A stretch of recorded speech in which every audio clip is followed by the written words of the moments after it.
নমস্কার বন্ধুরা, আপনারা কেমন আছেন? আশা করি সকলে ভালো আছেন। তো আজকে দেখতেই পাচ্ছেন ছোট্ট একটা কড়াই চাপিয়ে এখানে তালফুরুলি করা হচ্ছে। আমার শাশুড়ি মাই করে তালফুরুলি, বড়া ফুরুলি, তোমার লুচি, পরোটা, রুটি খুব করে, ভালোবাসে। আর উনি খুব সুন্দর করতেও পারেন, দারুণ সুন্দর করেন উনি।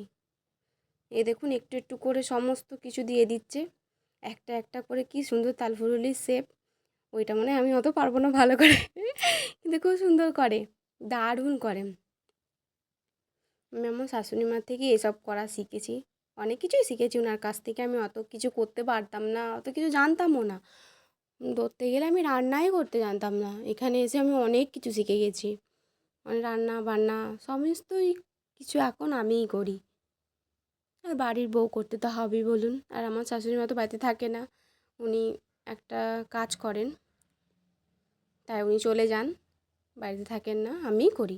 আর সন্ধেবেলাটা রুটি লুচি যেরকমগুলো হয় উনি করেন। আর সারাদিনে রান্নাবান্না খাওয়া দাওয়া মেয়েকে সামলানো সব আমি করি। আর যেদিনকে বাড়িতে থাকেন সেদিনকে তো বলতে হয় না, সমস্ত কিছুই উনি করেন।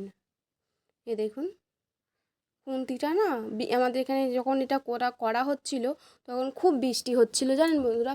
তো ওই জন্যে একটাও চামচ ছিল না, আমরা সব ঘরে রান্নাঘরে রেখে এসেছিলাম, দিয়ে সেই জন্য আনতে যাওয়া হচ্ছিল না। ওই জন্য মা কী করেছে, চামচ নিয়েই নাড়ছে। আপনারা কিছু মনে করবেন না যে খুন্তি নেই নাকি, হয়তো কমেন্ট করতেই পারেন যে খুন্তি নেই, এরকমভাবে কি নাড়া যায়, এরকমভাবে কি করা যায়। কিন্তু না, আমাদের ছিল।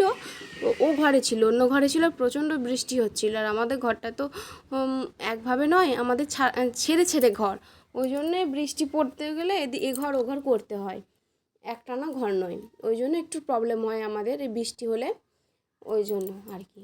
ওই জন্যই মা চামচে করেই তুলে নিচ্ছে, অন্য কিছু নয়।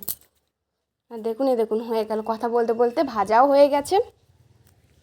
দেখুন একবার এক জামবাটি হয়ে গেছে, এটা আমরা জামবাটি বলি, আপনারা বাটিও বলতে পারেন, বড় বাটিও বলতে পারেন। এক বাটি তালফুরুলি হয়ে গেছে। আমরা সবাই সন্ধ্যেবেলাটা আমরা তালফুরুলি খাবো। খেতে বন্ধুরা দারুণ হয়েছিল, পুরো এত মিষ্টি এত সুন্দর হয়েছিল কি বলবো। আর এমনিতেই মা খুব সুন্দর ভালো করে করে। নমস্কার বন্ধু।